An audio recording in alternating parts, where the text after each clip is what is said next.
Bueno, amados, hoy vamos a seguir adelante con el capítulo 5 de Juan y vamos a precisamente a hacernos esta pregunta, si vale la pena hacer el bien.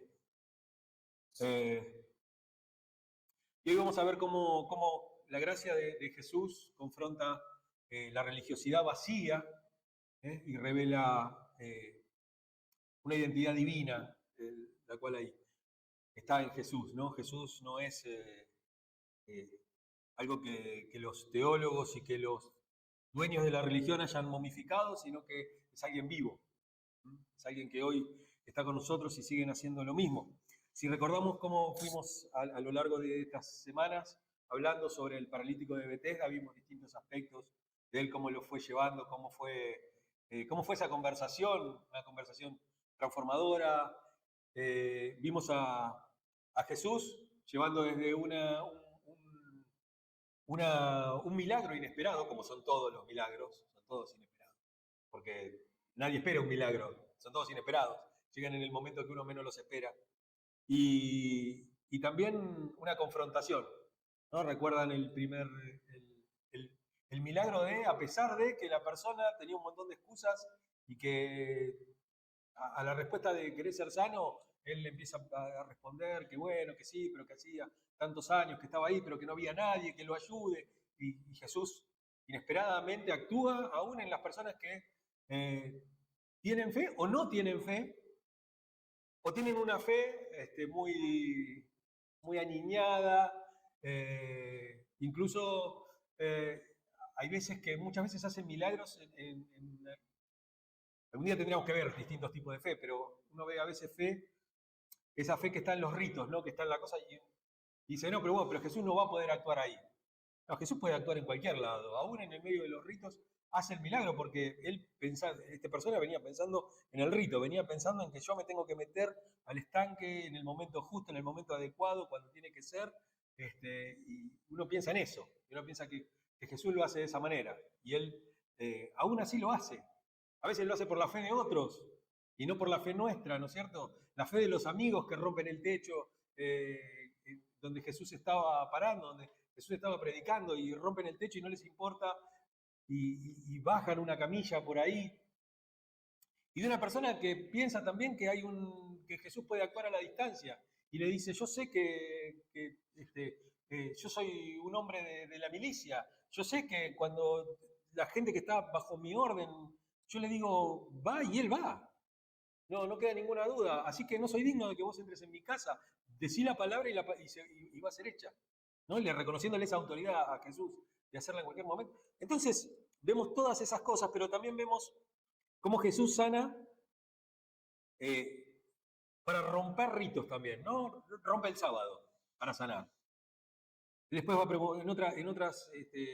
en otras partes de la Biblia, cuando le preguntan por qué sana los sábados, por qué se empiezan a sanar los sábados, y él va a hacer esta pregunta, va a decir, el día sábado, ¿está permitido hacer el mal o el bien? ¿No? ¿Qué es lo que está permitido hacer el sábado? Y, y en lugar de la celebración que tendría que haber habido, en ese lugar lo que hay es una persecución. Y hay una crítica, y uno se pregunta, ¿y por qué? ¿Por qué? Si uno ve que hay...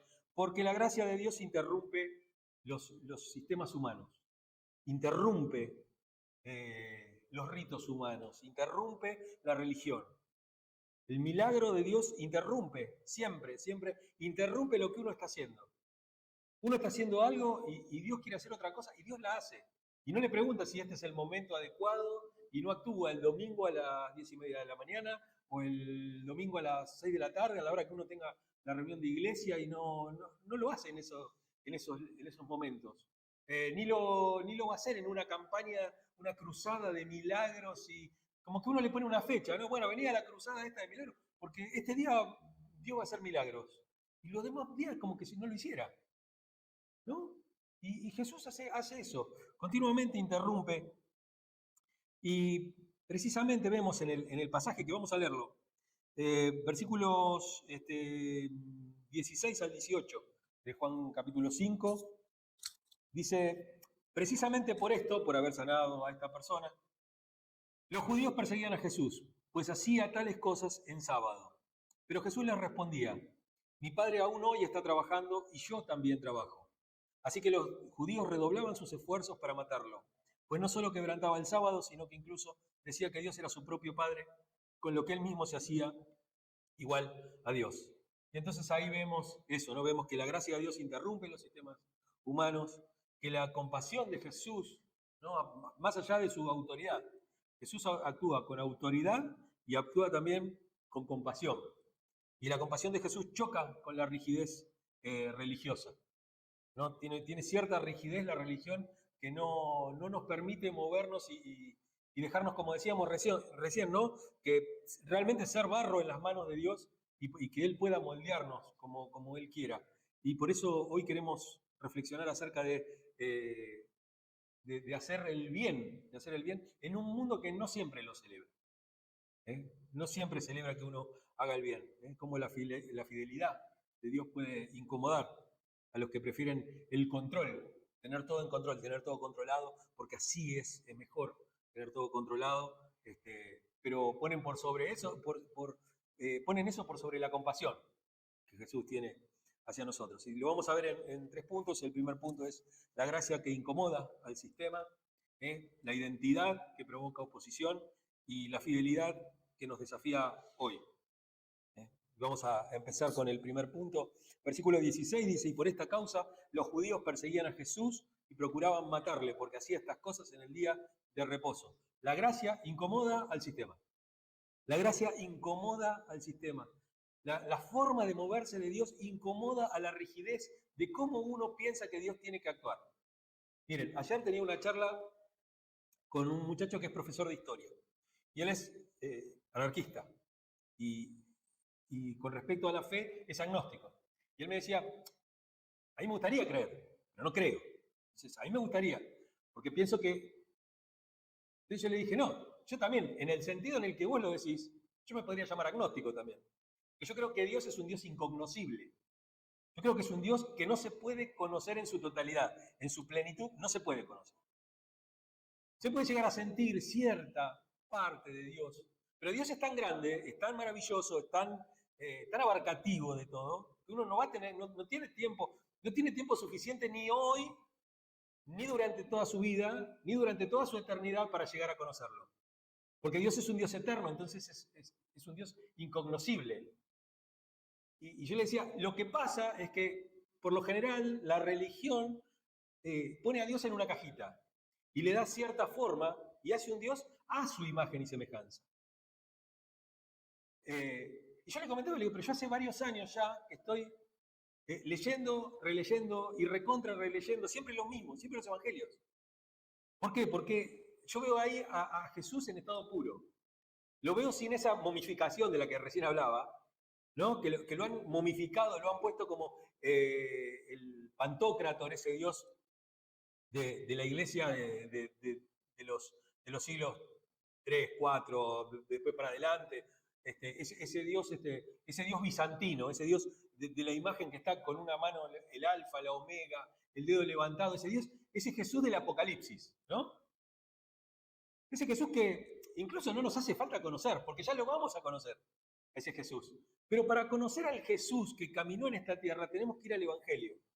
Y en el Evangelio se plantea cómo es ese Jesús de misericordia, ese Jesús que no dejaba de ser ese otro Jesús que nosotros vamos a ver, que es el Jesús del juicio, que es el Jesús de la segunda venida, que es el Jesús del juicio final. No, uno no es que no lo va a conocer, pero en este momento se nos está llamando a poder ver a ese Jesús que caminó entre nosotros. ¿Y por qué será que se nos llama a este Jesús y no a ese Jesús? Aunque si uno se pone a mirar, la mayoría de los creyentes trata de irse hacia ese Jesús y trata de parecerse a ese Jesús. Y dice, bueno, pero si Jesús hizo grandes cosas, yo puedo hacer más cosas. Entonces piensan que pueden volar, piensan que pueden hacer lo que quieren, piensan que pueden hacer que su palabra tiene un poder de creación, que su poder tiene un poder que es propio de ellos, pero entonces somos pequeños Jehová, porque somos pequeños dioses, y porque la Biblia dice, ¿acaso no dicen que somos dioses. Entonces ellos empiezan a pensar en todo eso, en toda esa cosa sobrenatural, milagrosa, rara. Pero cuando se llama a buscar a ese Jesús que tiene que caminar, que tiene que estar con las personas, que se tiene que sentar y escuchar cada pavada, que uno no aguantaría 2 minutos, ¿no? Porque hay como hasta un vacilar de Nicodemo, de la mujer samaritana, de esta persona, de este paralítico, de los fariseos y todo. Y Jesús, sin embargo, se sienta, habla, en algunos momentos se enoja y dice, pero ¿hasta cuándo los voy a tener que aguantar, hombres de poca fe? Y se enoja con ellos, ¿no? Tiene todas esas características de una persona, que son las cosas que nosotros podemos practicar. ¿Por qué? Porque ya de entrada nomás nosotros siempre tenemos una misión. Y creo que por eso a veces, cuando uno pide que Dios haga lo correcto, cuando uno pide que Dios haga las cosas como Él quiere y uno dice, no, porque yo me guío por la palabra de Dios, entonces yo quiero que Dios haga las cosas acorde a su palabra. Bueno, Él no dice, en ningún momento nos ordena, tráiganlos, llévenlos. Él dice, vayan. Él nos invita a salir y a ir, y a estar con las personas, no a traerlas. Eso es después una consecuencia de lo primero, pero es vayan, no tráiganlos. No es llevarlos a la iglesia, es que la iglesia salga al encuentro de las personas. Y entonces, veamos esta gracia que incomoda al sistema, y el sábado como símbolo de control. Un poquito lo vimos el miércoles durante el club de lectura, ¿no? Esa cosa de, bueno, siempre está metida la mano en las escrituras, está metida la mano de la clase sacerdotal, siempre está metida la mano después, mucho más adelante, en el Nuevo Testamento va a estar metida la mano de la iglesia institución. La iglesia institución empieza a meter cosas ahí en el medio y a veces uno piensa, che, pero ¿por qué la iglesia no es más parecida a Jesús? Y porque la iglesia no se hizo a imagen de Jesús, porque la iglesia se hizo a la imagen de Pablo. Leímos más a Pablo que a Jesús. Está bien, Jesús no escribió nada, pero la vida de Jesús está plasmada en los evangelios. Y uno siempre ve, ¿por qué es más fácil predicar a Pablo? Se lo digo yo como predicador que viene predicando hace, no sé, más de 10 años. Domingo a domingo, domingos a veces 2 prédicas distintas por semana y un montón de cosas. Y es más fácil predicar a Pablo o predicar a cualquier apóstol que predicar un evangelio. Porque un evangelio requiere una interpretación distinta, una forma distinta, una forma de ver a Jesús. Y aparte no te deja mucho margen a la especulación el evangelio. Porque lo que dice Jesús por lo general es muy tajante. Todo lo que dice Jesús es muy tajante. No te deja mucho lugar a dudas. Pablo sí, Pablo es el hombre de los grises, ¿no es cierto? Distinto a Juan, que es el hombre de los blancos y negros. Para él es, si alguno no hace estas cosas, listo, es del diablo, no tiene medias tintas. En cambio, Pablo es más, él comprende, él entiende, va viendo, pero aparte, uno no puede hacer una iglesia paulina, porque Pablo hizo una iglesia para el siglo I. Y nosotros vivimos 21 siglos después. Ya estamos en el siglo XXI.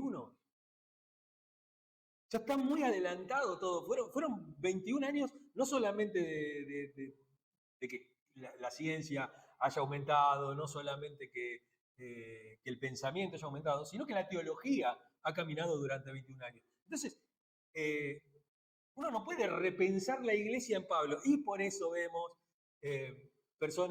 mujeres de un lado de la cosa con hombres de otro lado, y por eso seguimos viendo mantillas, y por eso seguimos viendo la pollera, que el pantalón está... Y siguen discutiendo sobre esas mismas cosas que discutía Pablo. Pablo lo tendría que haber cerrado ya en aquel momento, y obviamente después se cerró ese tema. Pero todavía se sigue discutiendo y se sigue hablando. ¿Por qué? Porque queremos tener una iglesia paulina. Yo no quiero tener una iglesia paulina, yo quiero tener una iglesia.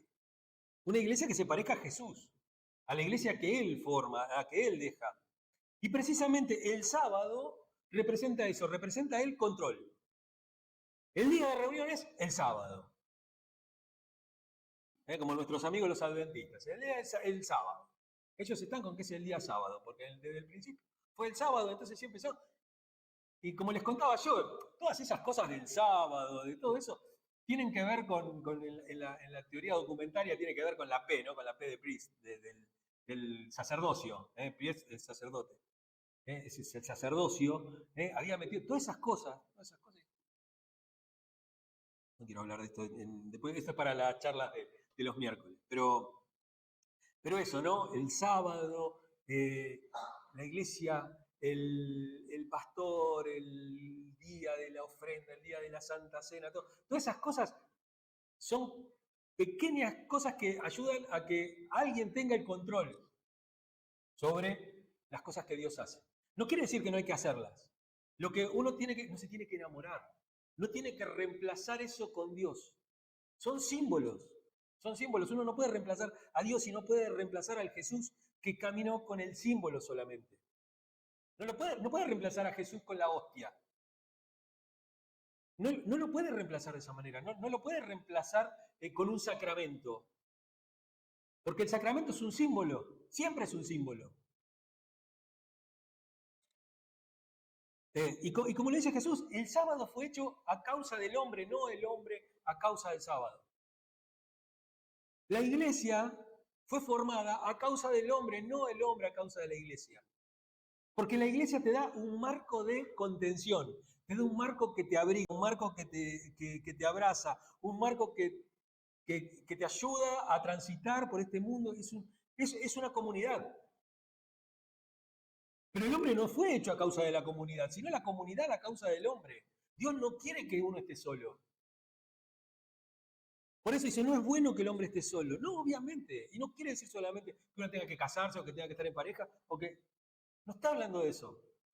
Está hablando de que no se puede estar solo en ningún ámbito. El jueves y el martes, los 2 días, porque los 2 días di la misma dinámica en envión, con los chicos le había hecho, dije, sí, una afirmación, que ellos después me decían, sí, es verdad, no es verdad, qué sé yo. Si mi sueño no es compartido, no sirve de nada. Y los pibes me dijeron, no es verdad eso. ¿Por qué? Si yo hago algo es para mí. Y yo digo, cuando vos te comprás, fíjense, algo tan vano y tan mundano como ir a comprarse una ropa que a uno le gusta. Si uno se compra una ropa que a uno le gusta, que está linda, que uno se siente bien, ¿qué hace? ¿Se mete adentro de la pieza, se sienta, se pone frente al espejo y se mira a uno solamente? ¿O es para que los demás lo vean también? Si uno escribe un libro, ¿qué hace? ¿Agarra el libro, lo publica y lo mete dentro de una biblioteca y lo deja en su casa o quiere que otros lo lean? Si uno pinta un cuadro, los chicos dijeron, bueno, pero el cuadro porque es para vender. Ellos pensaban en eso, pensaban en la plata, todo la plata. De verdad, no hay mal más grande, no hay mal que atraviese todo que el amor por el dinero, ¿no? Nos han enseñado a eso, nos han enseñado a amar las cosas y a usar a las personas en vez de usar las cosas y amar a las personas.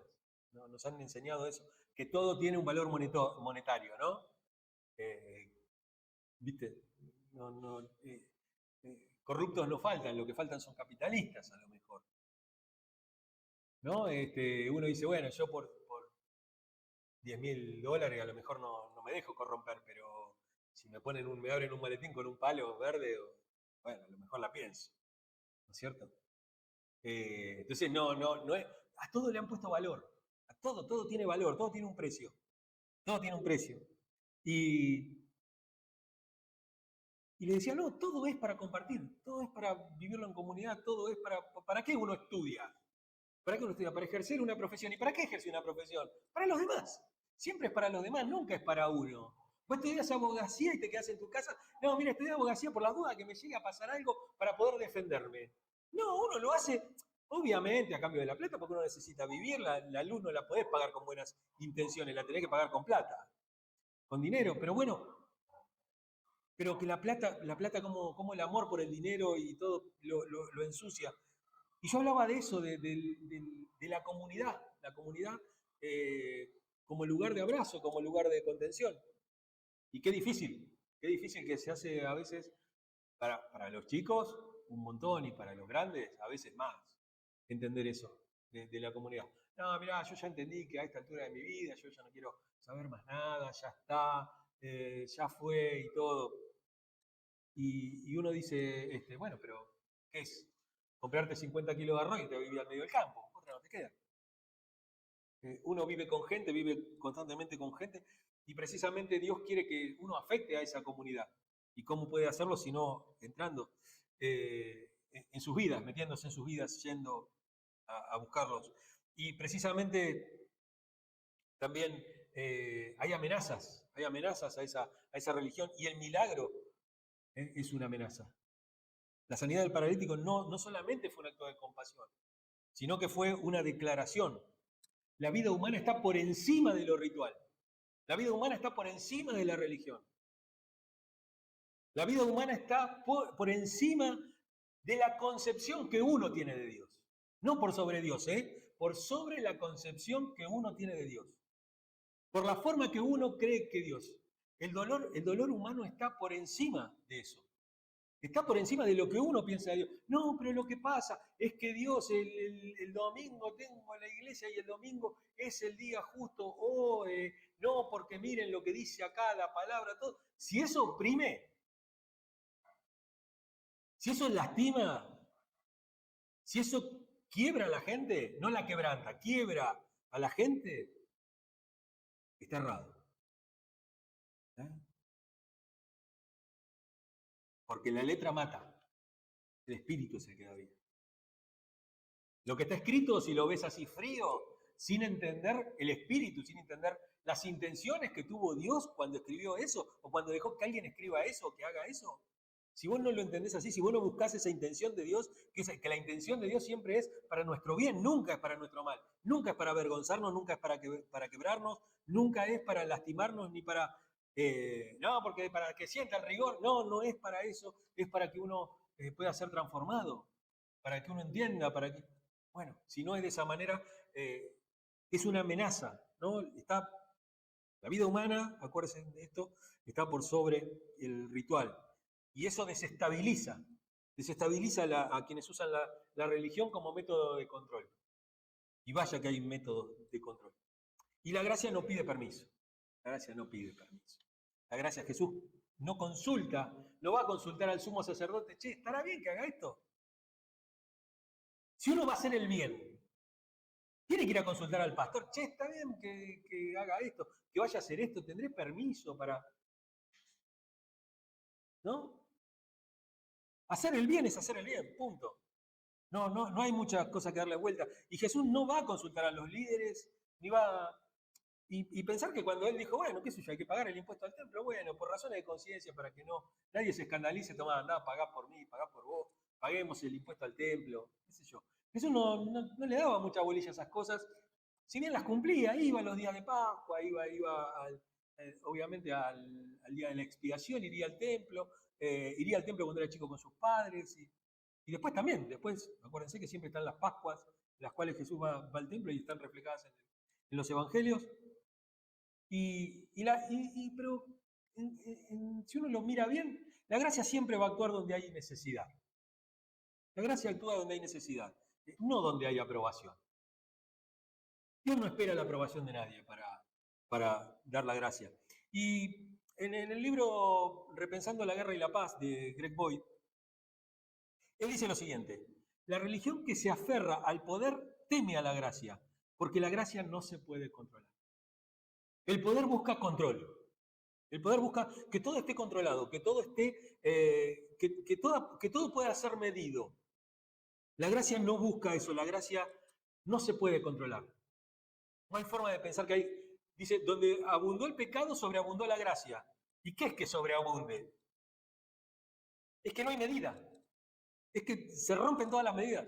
Se rompen todos los estándares, rompe todo la gracia. La gracia siempre es inmensurable. No se puede mensurar, no se puede medir. Lo segundo, que es la identidad que provoca oposición. Versículos 17 y 18. Jesús le responde a los que lo acusaban: mi padre hasta ahora trabaja y yo trabajo. Por eso los judíos aún más procuraban matarle, porque también decía que Dios era su propio padre, haciéndose igual a Dios. La identidad. Porque están los que quieren parecerse a Jesús, los que quieren caminar como Jesús, que ven a este Jesús hombre y quieren parecerse a él, y están los otros que quieren parecerse a Jesús, pero se quieren parecer al Jesús del Apocalipsis. Se quieren parecer al Jesús que juzga. Se quieren parecer al Jesús con la vara en la mano. Quieren ellos hacer justicia por medio de Dios. No quieren a este Jesús, quieren a ese Jesús. Entonces se inventan títulos, que soy apóstol, patriarca, profeta, no sé, cuarta persona de la Trinidad, cualquier cosa, se inventan nombres, se otorgan títulos, se entregan, entre ellos se alaban, entre ellos se ponen padre espiritual, el no sé qué cosa, de esto, del otro, y se galardonan, ¿no? Vieron que son siempre, por lo general, son sectas. Eso se llama secta. No, si vos no seguís todas estas reglas, no podés entrar. Y precisamente la identidad, cuando uno trata de identificarse con ese Jesús que está por encima de la religión, que no consulta dónde hacer el bien, eso provoca esa oposición. Y Jesús no se esconde, no se anda escondiendo. Jesús se revela. ¿Pero por qué tenés que decir estas cosas? Porque guardátela para vos. ¿Por qué? ¿Por qué? ¿Por qué la palabra autorizada es la del otro? Porque si es un mamarracho. Porque vieron que está esa cosa nueva de la... todas las opiniones son respetables. No. El derecho a opinar es respetable. Uno puede respetar que otro tenga el derecho de opinar. Pero si el otro dice una barrabasada, yo no tengo por qué decir que eso está bien. No, pero tu opinión es respetable. Pero yo estoy diciendo que la verdad que habría que matar a todos los... No, bueno, pero es respetable. Es una opinión, es respetable. No es respetable. No, vamos a sacarle los remedios a todos los que están enfermos de cáncer. Bueno, que si no pueden pagarlo, que se mueran, porque, bueno, es mejor tener las cuentas en orden que... Bueno, sí, vos tenés todo el derecho a pensar eso, pero no es respetable. Eso no es respetable. Y no porque esas interpretaciones raras de la Biblia, no, porque el obrero es digno de su salario y entonces yo tengo que tener, yo tengo que ser igual de rico que el más rico de mis miembros. ¿No? Yo me acuerdo, hubo pastores que me lo dijeron. Porque yo así me puedo sentar de igual a igual con él.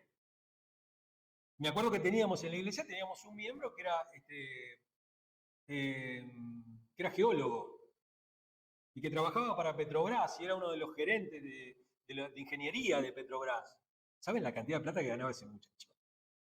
Y él pensaba que tenía que ser igual a él, que tenía que tener esa posición económica, porque si no, no podía hablar de igual a igual con él.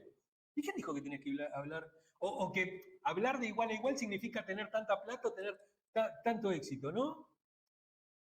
¿Por qué a veces yo no soy amigo de ir a las reuniones de pastores y todo? Y porque siempre te ponen a predicar al pastor que tiene la iglesia de 500 miembros, 7.000 miembros, 8.000 miembros, y entonces te viene y te cuenta la historia y todo eso como si fuera mensurable la gracia de Dios. Y yo siempre dije lo mismo, yo no quiero ir a predicar, ni quiero yo ir a dar la conferencia, ni lo que sea, a mí no me interesa, yo predico todos los domingos de mi vida, todos los domingos de mi vida estoy en un púlpito, no, yo ya estoy feliz con eso, a mí me hace feliz eso. Pero digo, qué sé yo, el pastor de Virrey del Pino, que tiene una pensión por discapacidad porque tuvo un accidente en el trabajo y le quedó la pierna más corta, una más corta que la otra, y que está casi inválido, y que se hizo cargo de una iglesia y que juntaron platita por platita y compraron una casilla para poder juntarse con piso de tierra, con techo de chapa, sin nada abajo, que cuando hay frío se llena todo de agua, se moja. Y yo preguntaba, ese tipo, ese pastor, ¿no? ¿No tiene nada para decirnos a nosotros? Que tenemos una iglesia que es propiedad de la congregación, ¿no? Que a lo mejor tiene más miembros, que a lo mejor no tiene problemas de dinero, que a lo mejor tiene parte de su vida solucionada. Pero no, se nos muestran a los grandes, porque los grandes tienen que venir a hablar. Tienen que venir a hablar y tienen que venir a decir cómo hicieron eso grande. Vienen a contar cómo van a un lado, cómo van a otro, cómo hacen esto. Siempre eso, ¿no? Digo, pero la persona que está ahí peleándola, ¿no tiene nada para decirnos? Digo, ¿quieren ser como Jesús? Bueno, a lo mejor te tenés que sentar y tenés que escuchar a este paralítico de Bethesda, que te está contando cómo es su vida, que te está contando, o de esa mujer samaritana que te cuenta cómo es su fe y cómo es vivir la fe en su religión, en sus cosas, y se sienta y escucha. Y si miramos bien, la oposición no solamente es por el milagro, sino que es por la afirmación. Los líderes no lo persiguen por sanar, los líderes lo persiguen por atreverse a decir que es igual a Dios. Jesús se atreve a decir que la verdadera piedra de tropiezo en Jesús es su identidad. Porque el Islam no tiene ningún problema con Jesús. El Islam lo toma como un gran profeta. No tiene problemas con Jesús. Tienen problemas cuando Jesús es Dios. Cuando la divinidad de Jesús. Porque aparentemente Jesús es poca cosa para ser Dios. Por eso, como les decía, buscamos el Pantocrator. El Dios, ese Dios, ese Jesús con el dedo levantado. Ese Jesús que juzga, ese Jesús. Eso es lo que queremos ver. Pero aparentemente, caminar entre la gente, hablar con la gente, compadecerse, comer con la gente, compartir su vida cotidiana de todos los días, es poca cosa. Es poca cosa. A lo mejor si Jesús le hubiera echado a los romanos y se hubiera sentado en el templo de Israel, hoy Jesús sería el Mesías. ¿No es cierto? Lo hubieran aceptado. Pero Jesús viene a mostrarnos otra cosa. Viene a mostrar la humanidad. La humanidad. Nos invita a ver la imagen y semejanza que el hombre perdió. Esa imagen y semejanza de Dios que el hombre perdió. Perdió a causa del pecado.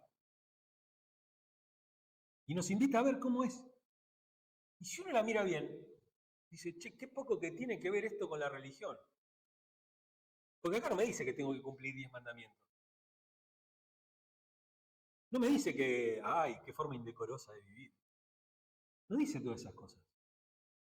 Nos está invitando a compartir, a hablar. Es muy distinto a la concepción, ¿no? Cuando uno dice, esa es la imagen y semejanza que uno quiere.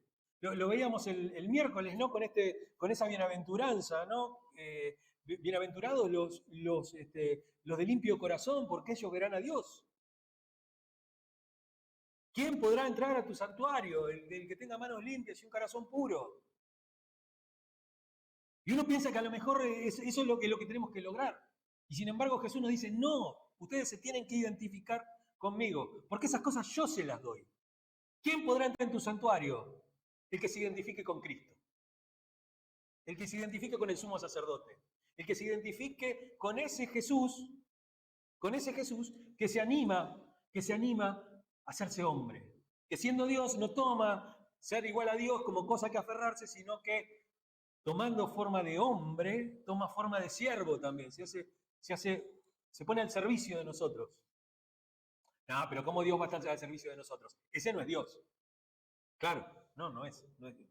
Para vos no, si vos tenés una religión de la cual vos te servís. Cuando la religión verdadera tendría que servir. Esta es la religión verdadera. Atender a la viuda, al huérfano, al extranjero, al que no tiene, al que fue golpeado, al que fue dejado de lado, atender a ese y guardarse sin mancha del mundo. ¿Y qué es guardarse del mancha del mundo? Sino que el mundo no te compre. El mundo no te compre, que el mundo no te haga pensar como lo que decíamos recién.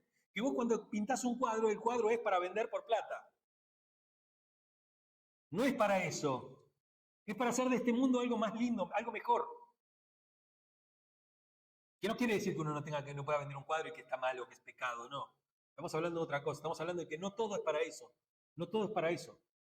Y pensando en esto de que la piedra de tropiezo y la identidad de Jesús, es que esa verdad incomoda a los que quieren el control. Él no visualiza su mensaje él no visualiza, no suaviza. No suaviza su mensaje. No deja su mensaje. No, mira, yo quiero quedar bien con todos.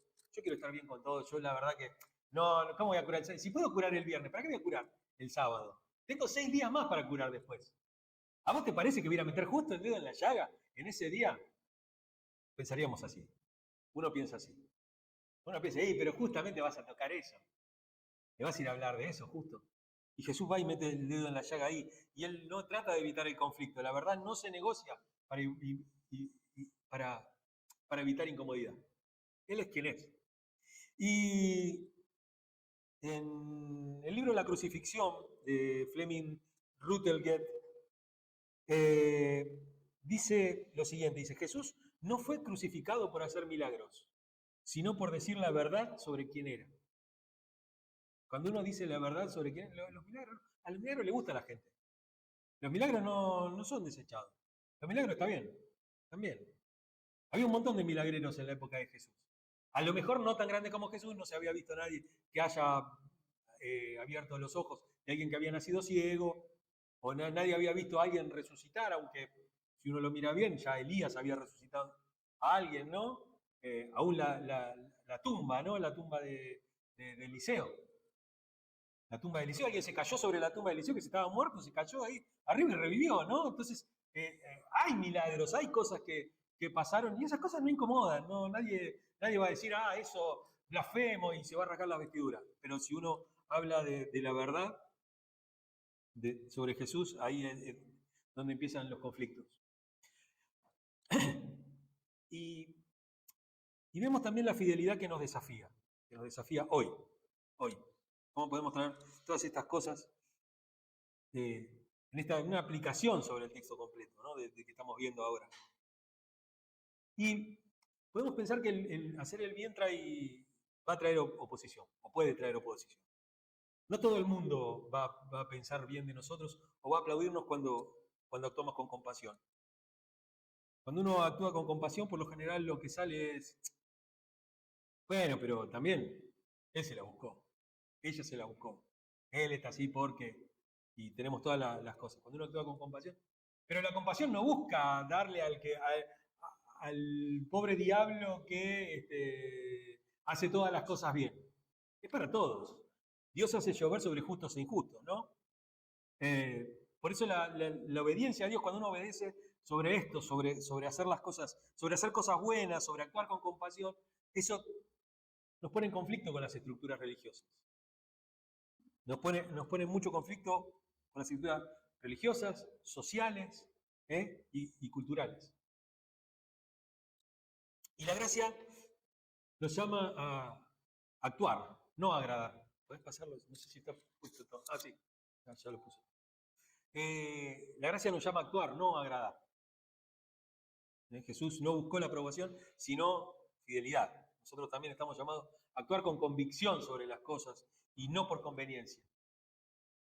Hay un montón de cosas que no nos convienen hacer, pero que por una naturaleza de la propia iglesia, de la propia transformación, de esta propia identificación con Jesús, tenemos que hacer. No conviene, pero hay que hacerlo. A pesar de todo, porque se nos llama precisamente eso, actuar, no agradar, y nuestra fe tiene que reflejar la valentía de Cristo. Jesús fue valiente. Jesús fue valiente, fue astuto también, en algunos momentos se escapó, pasó entre medio de todos, o hizo algo acá y dijo, no digas nada de lo que hice, pero cuando llegó su tiempo, cuando hay que enfrentar, él no le esquivó, iba a decir, la cola a la jeringa. No le esquivó la cosa, el dolor. No evitó el pinchazo. No seguimos a un Salvador que fue perseguido por hacer el bien. Por eso no podemos esperar una fe cómoda. No podemos esperar comodidad dentro de la fe. Estamos llamados precisamente a reflejar el carácter, incluso cuando eso nos cueste. Cuando eso nos cueste. Y dice Bonhoeffer en El costo del discipulado, dice, la cruz no es solo el lugar donde Jesús murió, es el camino por el cual sus discípulos deben vivir. La cruz como un camino, no solamente como un punto de partida, sino como un camino. Uno camina sobre el sacrificio, uno camina sobre la cruz, uno camina sobre lo feo, lo doloroso, ¿cómo lo voy a decir? Oprobio para los judíos, que es la cruz. Ciertamente, oprobio para los judíos. Dice, locura para los gentiles. Es una locura. Pensar que un Dios va a ser crucificado. Para ellos es una locura. Pero para los propios, para los que, incluso hasta para los que pensaban, para los judíos, incluso para aquellos judíos que habían empezado a seguir a Jesús, en su momento se vieron tropezados por la cruz. Judas se tropezó con la cruz.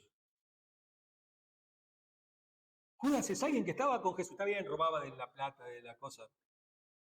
No, pero si fuera por eso, te puedo asegurar que el 99,9999% de la pastoral tendría que estar crucificado, si fuera por eso. ¿No? Y sobre todo pienso en una sociedad como la Argentina, ayer lo hablábamos. Tenemos un concepto de que robar está bien. Vas a cualquier fábrica y si se pueden robar una herramienta, se la roban. Y si se pueden, no sé, yo me acuerdo que he trabajado así en esas épocas, vieron que hay épocas que hay trabajo, me acuerdo que era época de Menem. No había mucho trabajo y era todo trabajo por agencia, entonces era trabajo muy, muy temporal, que era, me acuerdo que una vez trabajé en Shelton. ¿Vieron las pastillas de mosquitos? Y los flea y eso. Bueno, yo trabajaba en la fábrica de pastillas, era un lugar muy chiquito, no era muy grande. El lugar donde se fabricaban las pastillas, había 2 máquinas que continuamente estaban trabajando y uno tenía que envolver y todo. Y no sé si era mucho lo que cobraba o era poco, no me acuerdo. Pero yo me acuerdo que mis compañeros se robaban las cajas del coso, yo no podía. Se robaban las cajas, las iban tirando por una ventana, no me acuerdo cómo era, la metían en la mochila y después la revoleaban por la ventana. Pero eso pasa en todas las fábricas, se roban los tornillos, se roban las cosas, se roban. Me acuerdo de una persona en la tornería, tenía 78.000 pinzas, ya se había robado de la cosa. Ya tenía una colección de la misma pinza, o sea, ¿para qué las querés? Y le daban no y se las volvía a robar, y así toda la cosa. Pero hay un concepto de que está bien robar.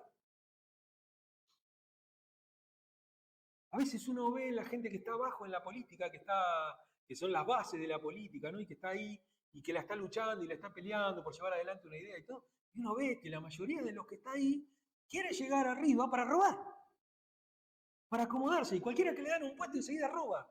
Es increíble, es increíble. Pero somos un pueblo así. No estaba tan errado, creo que era La Calle, que había dicho una manga de chorro del primero hasta el último. Y sí, somos un pueblo que tiene como esas convicciones, ¿no? De que está bien robar. Entonces digo, estamos acostumbrados al robo y todo. Y decía esto con respecto a la cruz y a... Judas no era malo porque robaba. Judas demostró su maldad cuando se tropezó con la cruz de Cristo. Porque cuando Judas, por eso hablaba de esto de robar, Judas iba ahí en el coso y él siempre sacaba plata. Vaya a saber para qué sacaba plata, porque encima vivían todos juntos, se andaban todos juntos para todos lados. O sea, no sé qué se la gastaría. En que no es que en ese momento compraba cripto el tipo, no sé para qué lo haría. A lo mejor cuando nadie estaba se comía un asadito, se compraba algo, no sé qué se podía comprar y después no lo podía usar. Pero digo, qué sé yo, por esa cosa.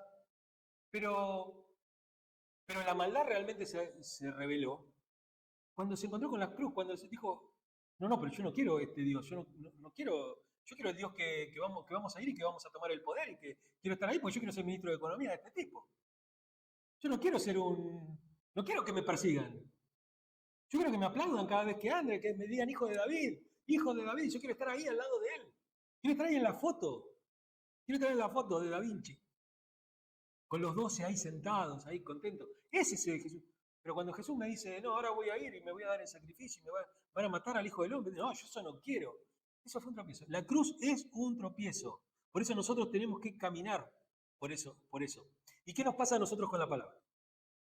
Jesús fue perseguido por hacer el bien. No por romper la ley, sino por cumplirla en plenitud, por darle sentido a la ley. No, el día sábado vamos, damos la ofrenda en el templo, hacemos esto, hacemos el otro. Eso está bien. No fue por eso.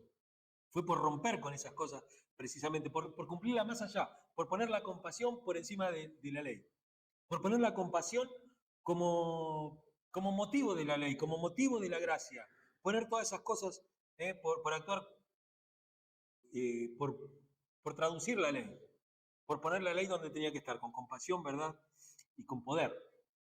Y la identidad de Jesús no fue negociada. Jesús no negoció, no suavizó el mensaje, dijo la verdad, aunque eso lo llevara a la cruz. Y uno tiene que decir la verdad, aunque eso lo lleve a la cruz. Uno no puede negociar el mensaje. Uno no puede negociar el mensaje. Y nuestra fidelidad tiene que reflejar la fidelidad de Cristo. Hoy más que nunca, el mundo necesita creyentes, necesita cristianos que vivan con la misma valentía, pero también con la misma gracia.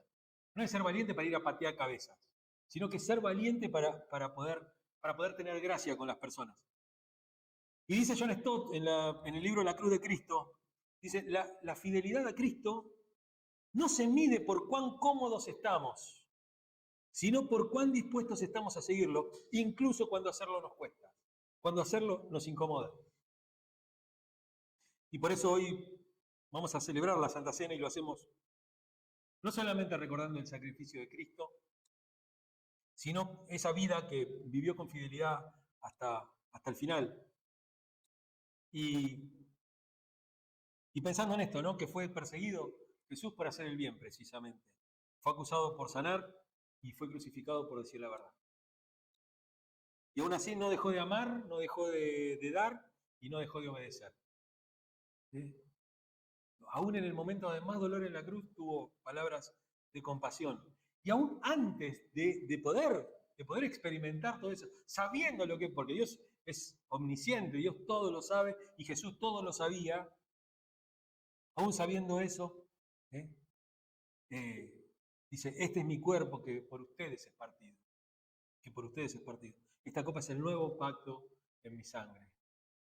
Es un nuevo pacto, es una nueva forma de ver la ley. Y hoy recordamos eso, recordamos en la Santa Cena a un Salvador que no se rindió a la presión, sino que nos llama a renovar nuestro compromiso de vivir con la misma entrega. Y pensamos en esto, ¿no? Que esta mesa nos fortalezca para vivir con gracia, con verdad y con valor. Amén.